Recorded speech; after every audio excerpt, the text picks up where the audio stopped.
اچھا روزے کی حالت میں ناخن، بال، شیو کی اجازت ہے یا نہیں ہے؟ سوالات پہلے میں چاہتا ہوں کہ یہ ہو جائیں جوابات، اس کے بعد ہم موضوع پہ آ جاتے ہیں۔ روزے کی حالت میں ناخن وغیرہ اجازت ہے؟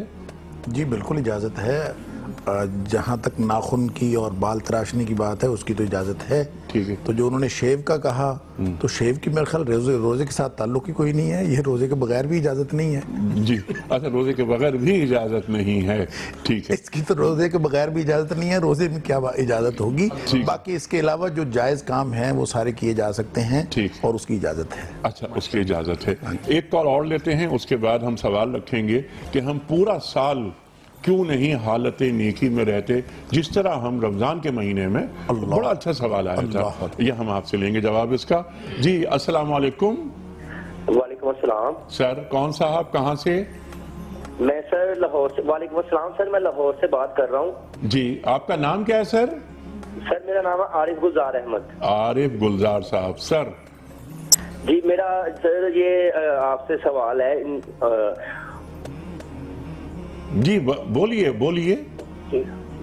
علماء اکرام سے سر میرا یہ سوال ہے کہ ماشاءاللہ میرے گھر نا رمضان کے مہینے میں 2 بیٹیاں ہوئی تھیں، ایک پہلے 12ویں رمضان میں پہلی بیٹی ہوئی تھی، پھر دوسرے سال جن کے 2 سال کے 3 سال کے بعد تیسری بیٹی ہوئی تھی فجر کے، دوسری بیٹی فجر کے ٹائم، ایک ہوئی تھی ظہر کے ٹائم۔ تو سر میں یہ پوچھنا چاہتا ہوں کہ اس کی اللہ تعالیٰ نے میرے لیے کیا فضیلت رکھی ہوگی؟ اور دوسرا میرا یہ سوال تھا سر کہ دعا جو کرتے ہیں اللہ تعالیٰ کے آگے ہم لوگ، وہ بڑی تھوڑی سی لمبی ہو جائے یا مختصر کرنی چاہیے، اس کے بارے میں پوچھنا تھا سر۔ جی بالکل، یہ بہت اچھے سوالات ہیں آپ کے شیخ صاحب، یہ تمام سوالات میں رکھوں گا آپ کی خدمت میں، آپ کی اور آپ کی اپنے معزز علماء کی۔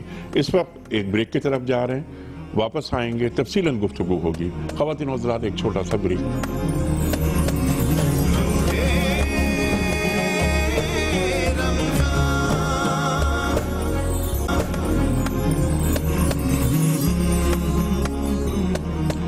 ویلکم بیک خواتین و حضرات، روئے رمضان میں ایک بار پھر خوش آمدید۔ موضوع ہمارا دعا، لیکن سوالات ہمارے کالرز نے کیے ہیں تو میں چاہتا ہوں کہ یکے بعد دیگرے وہ سوالات رکھوں اپنے معزز علماء کی خدمت میں، پھر ہم موضوع پر بات کریں گے۔ سوال یہ آیا تھا کہ دعا لمبی کرنی چاہیے اللہ تعالیٰ سے یا مختصر؟ کیا اس کا کوئی پیمانہ ہے؟ بسم اللہ الرحمن الرحیم۔ اصلاً تو یہ بندے اور اس کے رب کے درمیان ہے، اور میں یہ دیکھ لوں کہ میں کس قدر محتاج ہوں، ٹھیک، تو اتنی میں دعا کر لوں، ٹھیک۔ ہاں کبھی ایسا ہوگا جیسے ہمارے نمازوں کے بعد ہم دعا کا اہتمام کرتے ہیں، اس کے بعد اپنے کچھ معمولات بھی ہوا کرتے ہیں، تو ٹھیک ہے مختصر بھی صحیح ہے، لیکن اس میں کوئی قید نہیں لگائی جائے گی۔ جتنا مانگے ہم مانگ کے تھک جائیں گے، وہ عطا کرتا رہے گا، اس کے خزانوں میں کوئی کمی واقع نہیں ہوگی۔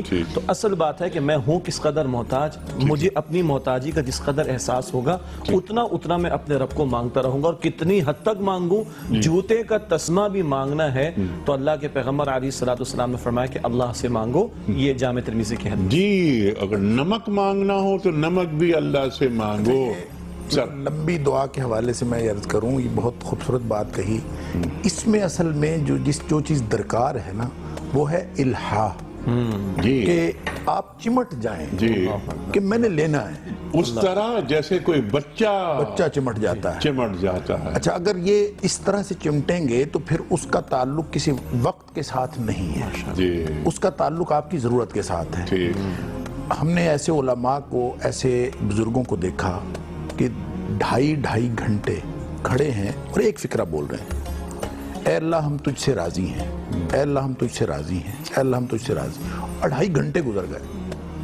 تو پوچھا کہ شیخ یہ آپ کیا کر رہے تھے، اللہ سے کیا کر رہے تھے، کیا بات کر رہے تھے؟ کہتے میں اس لیے کہہ رہا تھا کہ ایک دفعہ اگر وہ مجھے یہی بات کہہ دے تو میرا کام ہو جائے، کہ وہ مجھے کہہ دے کہ جا میں بھی تجھ سے راضی ہوں، میں اس لیے کر رہا تھا اللہ سے بات۔ اچھا اب یہاں پر سوال ذہن میں یہ آتا ہے کہ دعا مانگتے ہوئے یقین کتنا درکار ہوتا ہے؟ دیکھیں یہ تو شرط ہے، یہ تو دعا کی شرائط میں سے ہے۔ آپ بات کر رہے تھے آداب کی، یہ دعا کی شرط ہے کہ ادعوا اللہ وانتم موقنون بالاجابہ، کہ تم جب دعا کرو اللہ سے اور اس طرح دعا کرو کہ تمہیں یقین ہو کہ میری دعا قبول ہو رہی ہے۔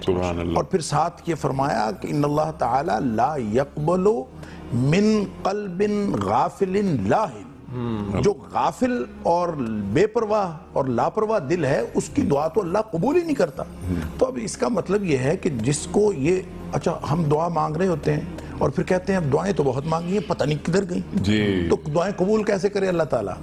جب ہم اللہ کے بارے میں یہ گمان ہی نہیں رکھتے کہ وہ قبول کر رہا ہے, جب ہمیں یہ یقین ہی نہیں ہے, تو یہ جو یقین ہے یہ دعا کی شرائط میں سے ہے. 5 شرائط ہیں دعا کی بنیادی. سب سے پہلی شرط یہ ہے کہ اخلاص کے ساتھ مانگا جائے. قرآن پاک نے کہا فَادْعُوهُ مخلصین الدین, اللہ سے بالکل خالص کر کے. دوسری شرط یہ ہے یقین. تیسری شرط ہے رزق حلال. اگر رزق حرام ہو اس کے بھی بہت لمبی تفصیل ہے, آپ فرمائیں گے تو میں عرض کروں گا. پھر اس کے علاوہ ایک شرط یہ ہے کہ انسان جو اللہ نے فرائض اس کے اوپر عائد کیے ہیں وہ پورے کرتا ہو, یہ بھی شرط ہے. اور 5ویں شرط یہ ہے کہ انسان ان کبائر سے بچتا ہو جن کبائر کا اللہ نے جن سے منع کیا ہے, کبیرہ گناہ جو ہیں ان سے بچتا ہو. اس لیے کہ مسلم شریف کی حدیث ہے, نبی کریم صلی اللہ علیہ وسلم نے فرمایا کہ اللہ تعالیٰ لا یستجاب للعبد, اللہ تعالیٰ بندے کی دعا قبول کرتا ہے اس وقت تک جب تک اس کے اندر گناہ نہ ہو اور قطع رحمی نہ ہو. یعنی اگر وہ گناہ کر رہا ہے اور گناہ میں ملوث ہے اور گناہ کبیرہ کا مرتکب ہو رہا ہے, اور یا پھر وہ قطع رحمی کا مرتکب ہو رہا ہے, پھر وہ جتنی مزید دعائیں کریں, نمازیں پڑھے, تہجدیں پڑھے, اس کی دعا قبول نہیں ہوتی. اور یہ 5 شرائط ہیں دعا کی. اور یہ جو بات لمبی دعا کی ہے وہ اگرچہ کوئی شرط نہیں ہے کہ وہ لمبی مانگے, چھوٹی سی دعا بھی اللہ تعالیٰ قبول کر لیتا ہے.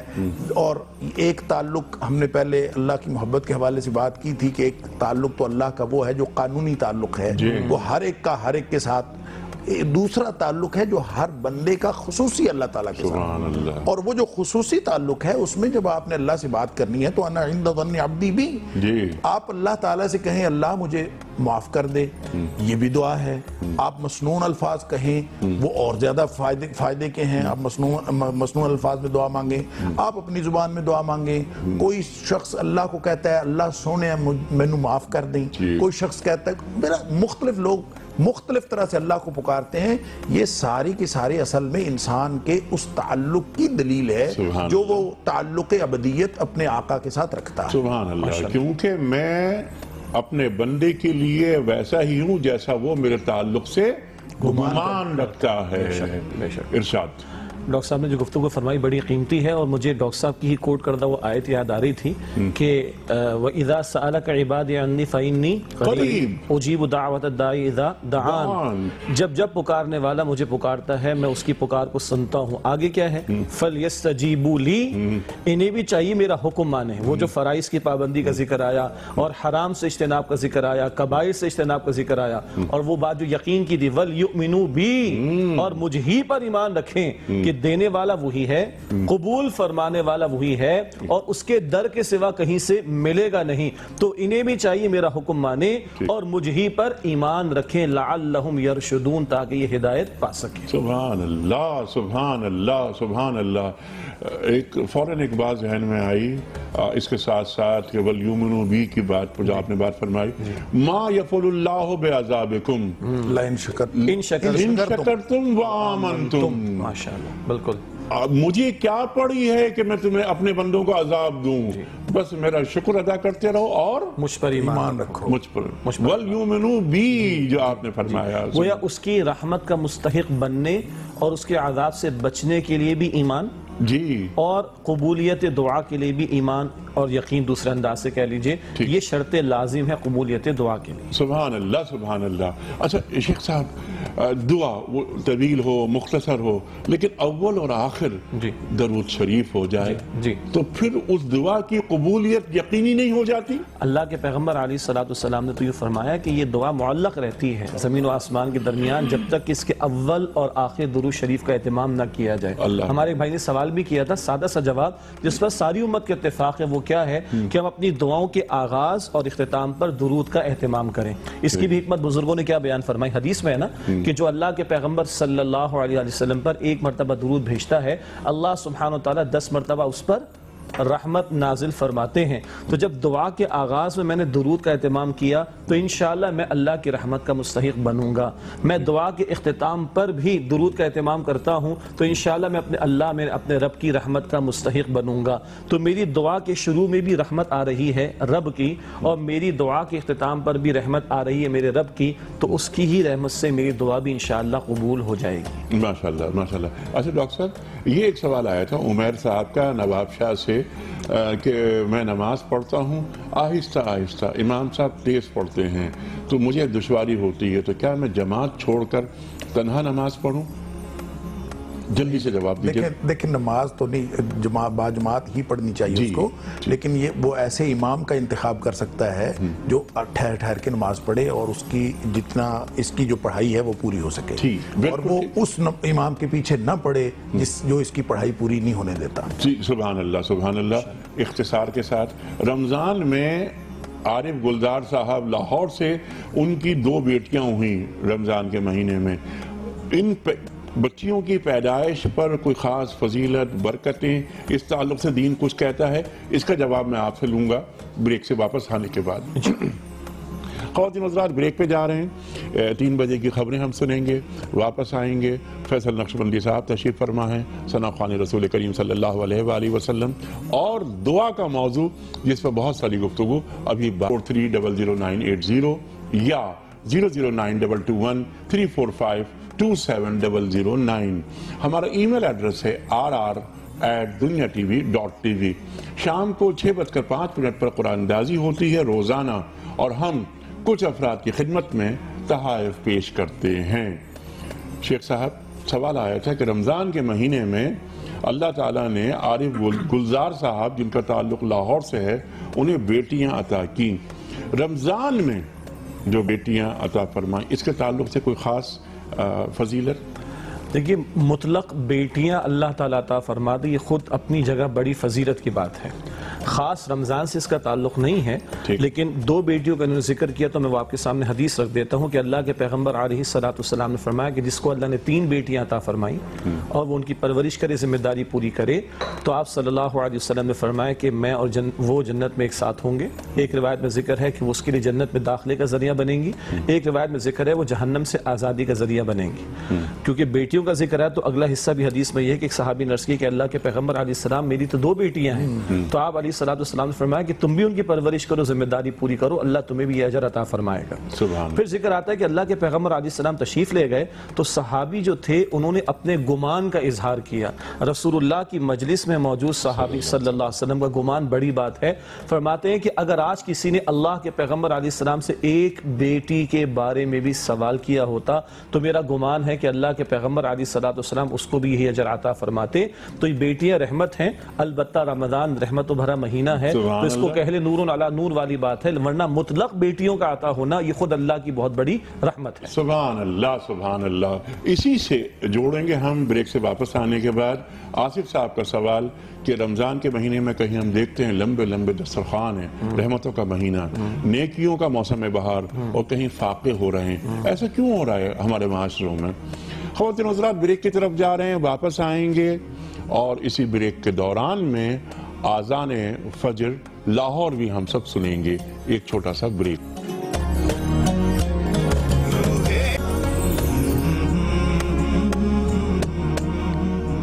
ویلکم بیک خواتین و حضرات.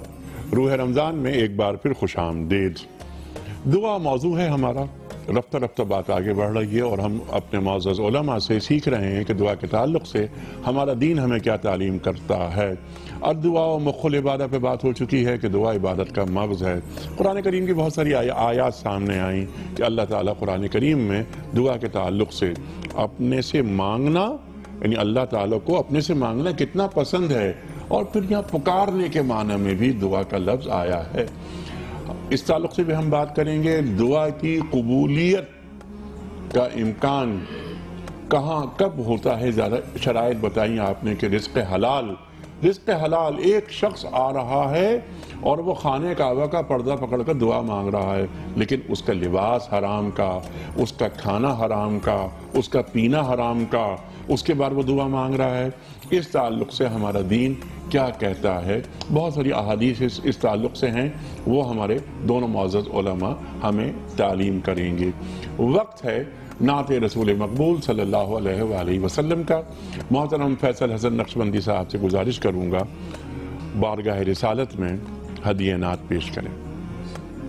اللہم صلی علی سیدنا محمد وعلی آلہ وصحبہ وسلم علی سیدنا محمد وعلی آلہ وصحبہ وسلم. ماشاءاللہ. جب لیا نام نبی میں نے دعا سے پہلے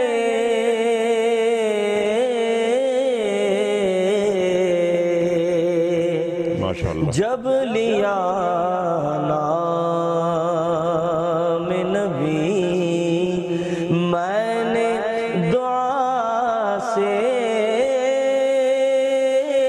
پہلے جب لیا نام نبی جب لیا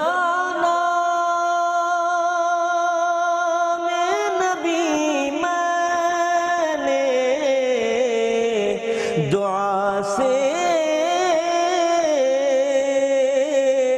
پہلے میری آواز وہاں پہنچی صدا سے پہلے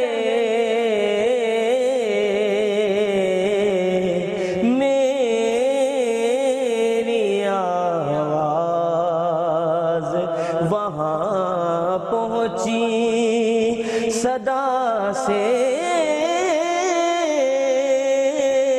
پہلے جب لیا نام نبی بے وضو عشق کے مذہب عبادت ہے غرام بے وضو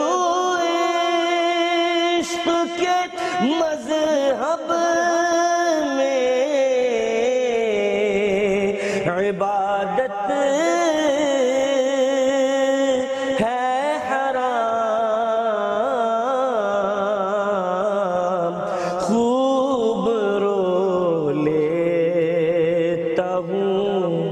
آقا کی ثنا سے پہلے خوب رو لیتا ہوں آقا کی ثنا سے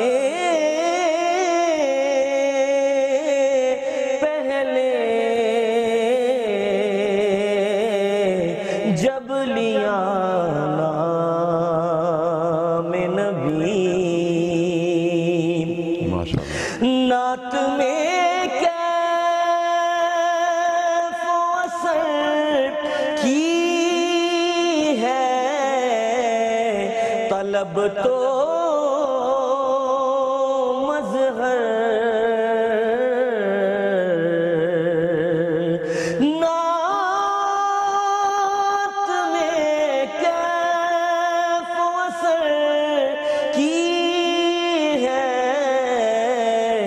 طلب تو مظہر مانگ لے سوز در شاہ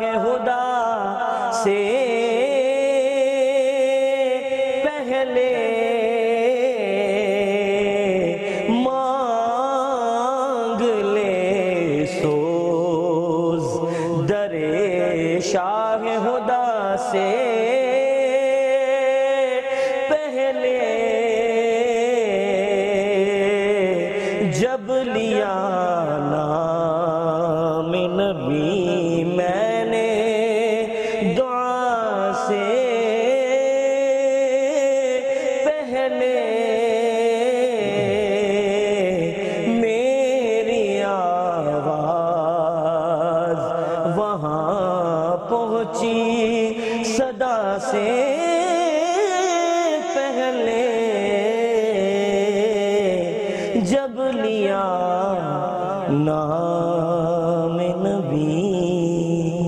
ماشاءاللہ ماشاءاللہ ماشاءاللہ، کیا کہنے ہیں فیصل صاحب، واہ واہ واہ. خواتین حضرات، کچھ سوالات پہلے بھی آ چکے ہیں ہمارے پاس جن کے جوابات ابھی لینے ہیں ہمیں. مزید کچھ کالز لیتے ہیں، بہت دیر سے لوگ انتظار کر رہے ہیں. السلام علیکم. وعلیکم السلام. جی کون؟ میں ناہید میں ناہید خان بات کر رہی ہوں، نیو جرسی، امریکہ سے. اچھا ماشاءاللہ ماشاءاللہ. کیا سوال ہے آپ کا؟ جی میرے دو سوال ہیں. ایک سوال میرا یہ ہے سطر سے متعلق کہ سطر عورت اور مرد دونوں کے لیے ہے. جی. تو پھر یہ جو کبڈی اور یہ ہوتے ہیں اس طرح کے کھیل مردوں کے، تو کیا یہ جائز ہے؟ اچھا بالکل ٹھیک ہے. ہاں کبڈی اور وغیرہ. دوسرا سوال میرا جو ہے وہ یہ ہے کہ ایک سیکنڈ بھول گئی.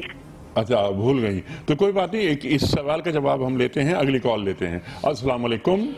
وعلیکم السلام. جی بیٹا. جی میں نے پہلے تو میں کہوں گی ماشاءاللہ سے آپ کی ٹرانسمیشن بہت اچھی جا رہی ہے. اچھا ماشاءاللہ. کون بول رہا ہے؟ جی میں محراب بات کر رہی ہوں لاڑکانہ سے. اچھا بیٹا بولو، تم کچھ سنانا چاہ رہی ہو؟ جی پہلے میں آپ کو کچھ نعت سناؤں گی، اس کے بعد میں آپ سے ایک سوال پوچھوں گی. اچھا ٹھیک ہے، پہلے نعت سناؤ. کرم مانگتی ہوں، عطا مانگتی ہوں، الہی میں تجھ سے دعا مانگتی ہوں. اچھا بیٹا، اب یہاں تم سے ایک بات میں کہوں گا کہ تم نے کہا کہ میں نعت سناؤں گی، یہ کرم مانگتی ہوں، عطا مانگتی ہوں، اور تم نے بات شروع کی، تو ایک تو یہ اللہ تعالیٰ سے مخاطبت ہو رہی ہے، اور یہ حمد بھی نہیں ہے، یہ مناجات ہے. ٹھیک ہے، تو ایک بات تم، کیونکہ ظاہر ہے ہم سب سیکھتے ہیں ایک دوسرے سے، تو اس لیے ہم تم سے یہ بات کہہ رہے تھے. اب تمہارا سوال کیا ہے؟ جی میرا سوال یہ ہے کہ اکثر دعائیں قبول کیوں نہیں ہوتی ہیں؟ اچھا دعائیں قبول کیوں نہیں ہوتی ہیں؟ دعائیں تو قبول ہوتی ہیں، بہت ہوتی ہیں، بس یہ کہ دل سے مانگی جائیں، جیسے بتایا ہمارے علماء نے، یقین کے ساتھ مانگی جائیں. اے اللہ میں تجھ سے طالب ہوں، جو بھی ضرورت ہے، جو بھی حاجت ہے، اول اور آخر درود شریف. اگلی کال لیتے ہیں. السلام علیکم. وعلیکم السلام. السلام علیکم. وعلیکم السلام. کون؟ کہاں سے؟ نام عائشہ ہے. عائشہ میں کراچی سے بات کر رہی ہوں. جی عائشہ. سوال شیخ صاحب سے. اچھا شیخ صاحب سے، ٹھیک. جی بہت سے لوگ عبادت کرتے ہیں، نمازیں پڑھتے ہیں، پر حلال رزق نہیں کماتے، کیا ان کی دعائیں اور عبادت قبول ہوتی ہیں؟ جی عبادات کا اور رزق حلال کا آپس میں کیا تعلق ہے، یہ ہم سوال رکھیں گے شیخ صاحب کے سامنے، لکھوی صاحب کے سامنے. کچھ خواتین حضرات ویڈیو کوئسچنز بھی ہیں جو ہم نے یہاں لوگوں سے ان کے سوالات معلوم کیے ہیں. پہلا سوال رکھتے ہیں. السلام علیکم مفتی صاحب، میرا آپ سے سوال ہے کہ ایک عالم دین کو کیسا ہونا چاہیے اور اس کا اصل کام کیا ہے؟ عالم دین کو کیسا ہونا چاہیے اور اس کا کام کیا ہے؟ واہ واہ. علماء کے فرائض منصبی، یہ بھی ہم جانیں گے. ایک اور کوئسچن لے لیتے ہیں. جناب والا ویڈیو کوئسچن دکھائیے گا. ڈاکٹر صاحب بہت ساری باتیں، سوالات آ گئے، تو میں جلدی سوالات رکھتا ہوں آپ کی خدمت میں اور آپ کی خدمت میں. اب یہ سوال روزہ نہیں رکھتے، بعض لوگ نہیں رکھ پاتے مجبوری کی وجہ سے، گرمی کی وجہ سے، غربت کی وجہ سے، کیا کیا جائے؟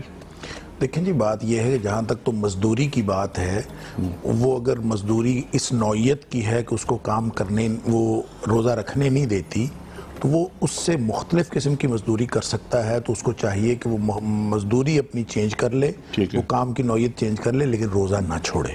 اس لیے کہ روزہ تو اگر اس نے اس وجہ سے چھوڑ دیا تو پھر اس کے بعد تو جو ساری زندگی بھی روزہ رکھتا رہے تو وہ اس کو وہ پورا نہیں ہو سکتا. لیکن اگر اس کو کوئی اور راستہ نہیں ہے، ایک بھی راستہ نہیں ہے، اور وہی مزدوری ہے، اور اگر وہ چھوڑتا ہے تو اس کے بیوی بچے بھوکے مر جائیں گے، اور وہ واحد راستہ ہے، تو پھر اسلام کا اصول اضطرار اپلائی ہوتا ہے. پھر وہ اس مریضہ کے یا مریض کے اور مسافر کے حکم میں آ سکتا ہے، اور پھر اس کو دیگر کسی دوسرے دنوں میں اس کو روزے رکھنے پڑیں گے. یہ نہیں ہو سکتا کہ اس کو روزہ معاف ہو جائے. وہ صرف یہ، اور یہ اضطرار کا اصول یہ ذہن میں رکھنا چاہیے کہ اگر اس کے علاوہ ایک بھی راستہ کوئی اور ہے نا تو اصول اضطرار اپلائی نہیں ہوتا. مجبوری کا مطلب یہ ہوتا ہے کہ کوئی اور راستہ ہو ہی نہ سرے سے، بس یہ ایک واحد راستہ رہ جائے، اور اس کا تعلق اس کے اپنی وہ خود اپنا حالت خود جانتا ہے یا اس کا اللہ جانتا ہے. ہم یہ فیصلہ نہیں کر سکتے کہ اس کے پاس کوئی اور راستہ ہے یا نہیں ہے. ٹھیک ہے شیخ صاحب، عالم دین کو کیسا ہونا چاہیے، اختصار سے بتا دیجئے. اللہ کے پیغمبر علیہ السلام نے فرمایا کہ علماء انبیاء کے وارث ہیں. تو جو انبیاء علیہ السلام کی ذمہ داریاں تھیں وہ اولاً اصلاً علماء پر عائد ہوتی ہیں، خواہ وہ امر بالمعروف ہو یا نہیں عن المنکر کا معاملہ ہو، خواہ وہ یتلو علیہم آیاتہ ویزکیہم ویعلمہم الکتاب والحکمہ کی بات ہو. پھر اللہ کے پیغمبر علیہ السلام فرماتے وانا اول المسلمین، میں تو سب سے پہلے مسلم ہوں.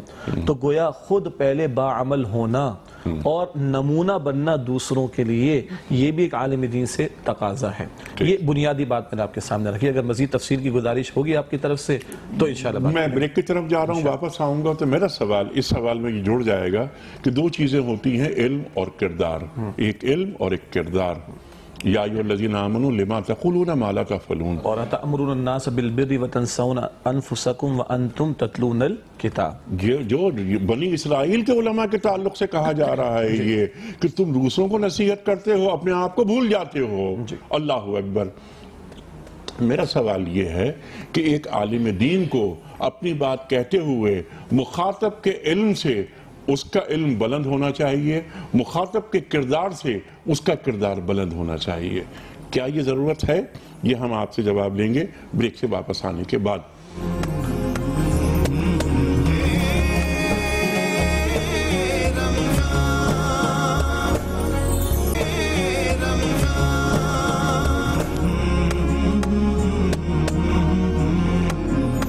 ویلکم بیک خواتین و حضرات. روح رمضان میں ایک بار پھر خوش آمدید. موضوع ہمارا دعا، اس پر بہت ساری بات ابھی کرنی باقی ہے، لیکن سوالات آپ کی جانب سے بہت سارے آئے ہیں، ان کے جوابات بھی بہت ضروری ہیں. عالم دین کو کیسا ہونا چاہیے، کچھ تو فرمایا شیخ صاحب نے. میرا سوال اس میں یہ تھا کہ مخاطب کے علم اور کردار دونوں سے ایک عالم دین کو بلند ہونا چاہیے. ارشاد.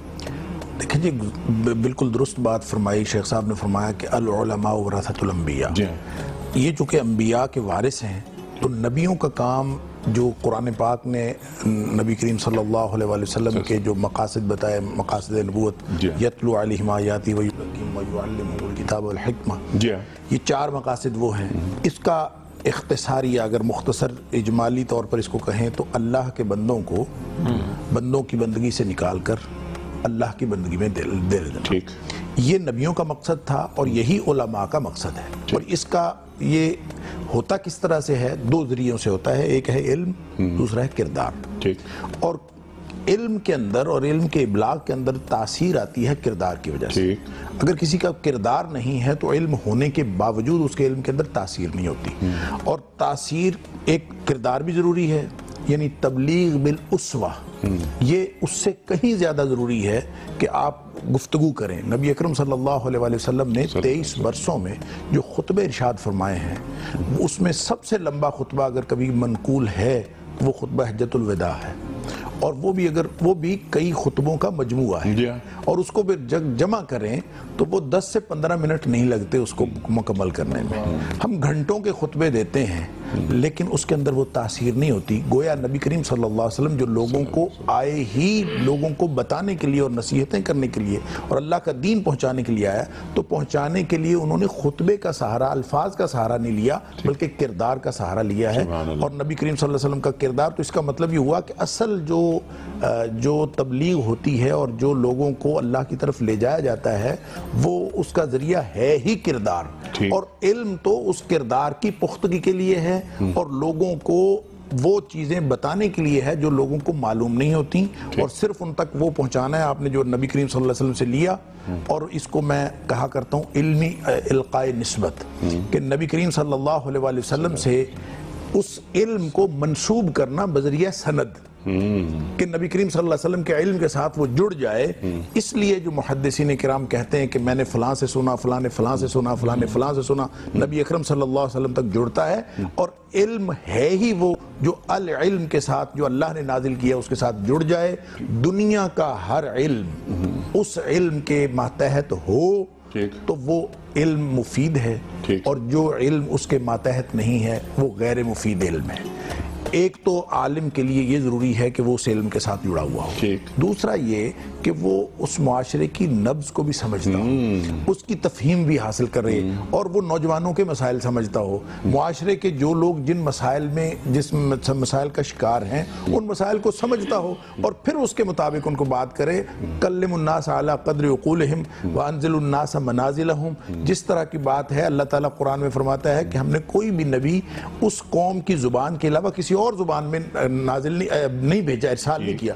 جب ہر نبی اس قوم کی زبان کے لیے زبان میں آتا ہے ہدایات لے کے، تو اس کا مطلب یہ ہے کہ وہ اس معاشرے کی تفہیم بھی رکھتا ہو. لہٰذا علماء ایسے ہونے چاہیے جو معاشرے کی تفہیم بھی رکھتے ہوں، اور ان کے اندر علم کا صرف روب جھاڑنے کا مقاصد موجود نہ ہوں، بلکہ اس علم کے ساتھ جو اللہ کا نازل کردہ علم ہے معاشرے کو جوڑنا مقصود ہو. اگر اس مقصد کے لیے علماء اپنا کردار پیش کر رہے ہیں تو وہ انشاءاللہ وہ سارے کے سارے علماء حق ہیں، اور ایسے ہی علماء حق ہیں جن کے ذمے ہے کہ وہ پورے معاشرے کی اس طرح کی مانیٹرنگ بھی کریں. دیکھیں قرآن نبی پاک صلی اللہ علیہ وسلم فرمایا کہ جو بنی اسرائیل کے انبیاء تھے وہ کانت تسوسہم الانبیاء، کہ ان کے انبیاء ان کی مانیٹرنگ، ساسا یسوسو کا مطلب ہوتا ہے تمام معاملات کی نگرانی کرنا، کہیں پہ کوئی معاملہ معاشرے کے اندر خراب نہ ہو رہا ہو. یہ نبیوں کا کام تھا.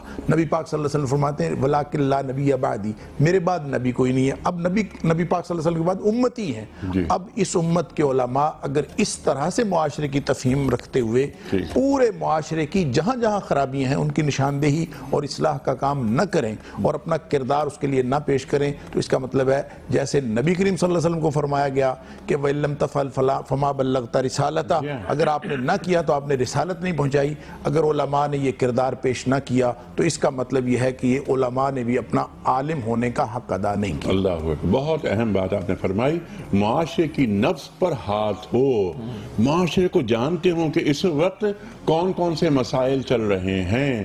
یہ نہیں کہ وہی چند باتیں جو ایک عرصے سے بیان کی جا رہی ہیں ان کو ایک اسٹیریوٹائپ، ایک کیسٹ لگا دی گئی اور اپنا کام پورا ہو گیا. ایسا نہیں، معاشرے پہ داخل ہونا پڑتا ہے. معاشرے سے کٹ کر قرآن کی بات، دین کی بات نہیں پیش کی جا سکتی. اور ایک بات اور کہ اپنے علم کو مسلسل تازہ رکھتے رہنا چاہیے. ہمارے بہت سارے علماء اپنے علم کو تازہ بھی نہیں رکھتے. اگلا سوال جو آیا تھا عائشہ صاحبہ کا، اگر آپ کی اجازت تو 3 مختصر سی بات. ارشاد. پہلی بات، وہ جو 5 سوالات مشہور ہے جامع ترمذی کی روایت میں، اس میں یہ نہیں ہے کہ کتنا علم حاصل کیا، ہاں جو علم حاصل کیا اس پر عمل کتنا کیا. ایک بات. دوسری بات، ڈاکٹر صاحب نے بھی اشارہ فرمایا ہے کہ وہ مانیٹرنگ والا پہلو. اللہ کے پیغمبر علیہ السلام نے فرمایا بنی اسرائیل کے علماء کے بارے میں، ابو داؤد کی روایت ہے کہ اول ان کے علماء مانیٹرنگ کرتے تھے اور ان کو منکرات سے روکتے تھے. پھر انہوں نے یہ کام چھوڑ دیا اور ان کے ساتھ اٹھنا بیٹھنا ان کا جاری رہا، ریلیشن شپ بھی جاری رہی، تاکہ جو منکرات میں مبتلا تھے اس کے اثرات ان کے علماء پر بھی پڑے اور یہ بھی اس میں مبتلا ہو گئے. اور پھر قرآن سورہ مائدہ میں کہتا ہے کہ پھر داؤد علیہ السلام اور عیسیٰ علیہ السلام کی زبانی ان لوگوں پر لعنت کرائی گئی کیونکہ انہوں نے منکرات سے روکنے کے فریضے کو ترک کر دیا تھا. اور تیسری بات بنیادی اور مختصر یہ عرض کرنا چاہوں گا جس کی طرف آپ نے اشارہ کیا کہ اہل علم اور علماء کا یہ کام بھی ہے کہ دین کو آج کے لیے پیش کیا جائے، آج کے تناظر میں پیش کیا جائے کہ یہ ایک زندہ دین ہے اور قرآن ایک زندہ کلام ہے اور اللہ کے پیغمبر علیہ السلام کا اسوہ ایک زندہ اسوہ ہے جو رہتی دنیا تک کے لیے ہماری امامت کرتا رہے گا، قرآن بھی اور اسوہ رسول علیہ السلام بھی. تو آج کے لیے دین کو پیش کیا جائے، یہ بھی ذمہ داری میں. سبحان اللہ، سبحان اللہ. اور یہ بھی بتایا جائے کہ ذہن انسانی کتنا بھی بلند ہو جائے، قرآن کریم اس کی امامت کیسے کرتا رہتا ہے. شعور انسانی جتنا بھی، دیکھیں 1500 سال گزرنے کے باوجود تقریباً قرآن کریم ہمیشہ آگے کیسے رہتا ہے. کوئی کتاب ہم پڑھتے ہیں ایک مرتبہ 2 مرتبہ 4 مرتبہ 6 مرتبہ پرانی ہو جاتی ہے. قرآن کریم جب بھی پڑھے نئے نئے مضامین سامنے آتے ہیں, تازہ ترین کتاب محسوس ہوتی ہے. اس کو بتایا جائے لا تنقضی عجائبہ ولا یخلو عن قصد, اللہ اکبر, کبھی ختم نہیں ہو سکتا, کبھی نہیں ختم ہو سکتا. اچھا یہ جو بات انہوں نے فرمائی نا روکنے کی, برائیوں سے روکنے کی اور نیکی کا حکم دینے کی, جی ہمارے آج کا جو موضوع ہے دعا, اس کے ساتھ بھی میرے ذہن میں ایک حدیث آ رہی تھی کہ نبی کریم صلی اللہ علیہ وسلم نے فرمایا کہ جب یہ لازماً تمہیں کرنا پڑے گا کہ لَتَأْمُرُنَّ بِالْمَعْرُوفِ وَلَتَنْهُنَّ عَنِ الْمُنْكَرِ, یہ تمہیں ہر صورت میں برائی سے روکنا پڑے گا, ہر صورت میں نیکی کا حکم دینا پڑے گا, نہیں تو پھر اللہ کا تم پر عذاب آ جائے گا. ثُمَّ تَدْعُونَهُ فَلَا يُسْتَجَابُ لِذَلِكَ, تم پھر دعائیں کرو گے, اللہ تمہاری دعائیں بھی قبول نہیں کرے گا.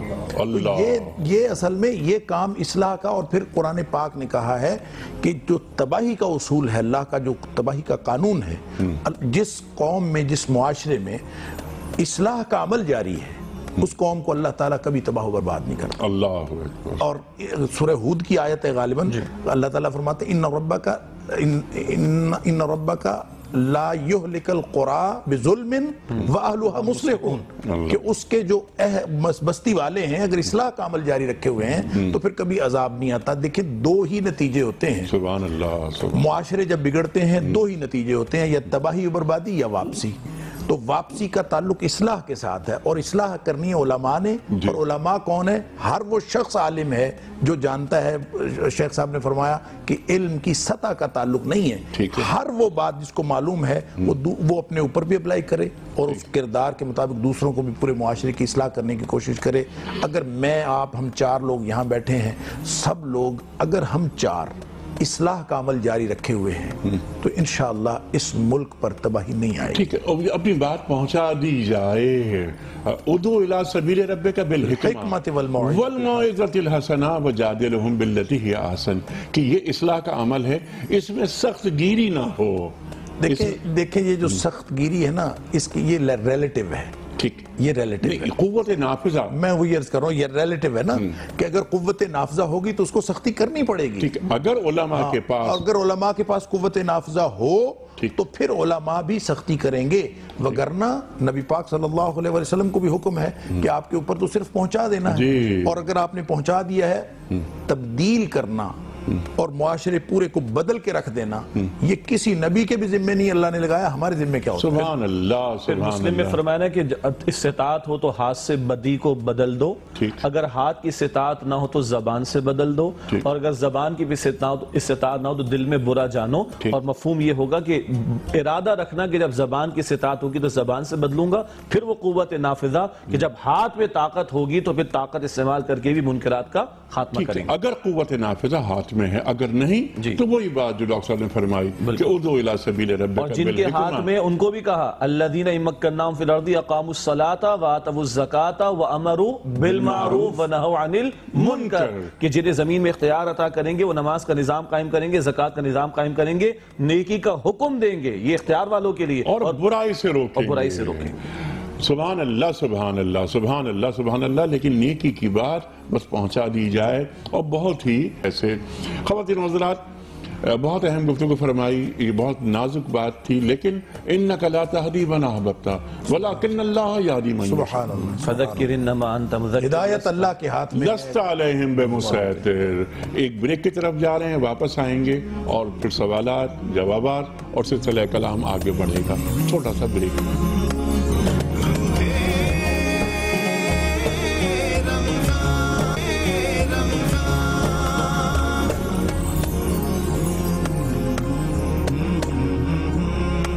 ویلکم بیک خواتین و حضرات.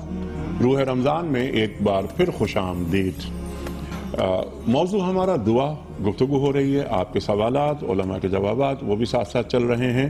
اس کو ریپیٹ کرتا ہوں میں, روز افطار میں قرآن اندازی ہوتی ہے, سوال رکھتے ہیں آپ کی خدمت میں, اور صحیح جواب بتانے والوں میں سے 4 افراد کو ہم چنتے ہیں, ہمارے علماء پرچی نکالتے ہیں اور ان کی خدمت میں ہم انعامات پیش کرتے ہیں. آج کا سوال نوٹ فرما لیجئے. نبوت کے کس سال کو عام الحزن کہا جاتا ہے؟ نبوت کے کس سال کو عام الحزن کہا جاتا ہے؟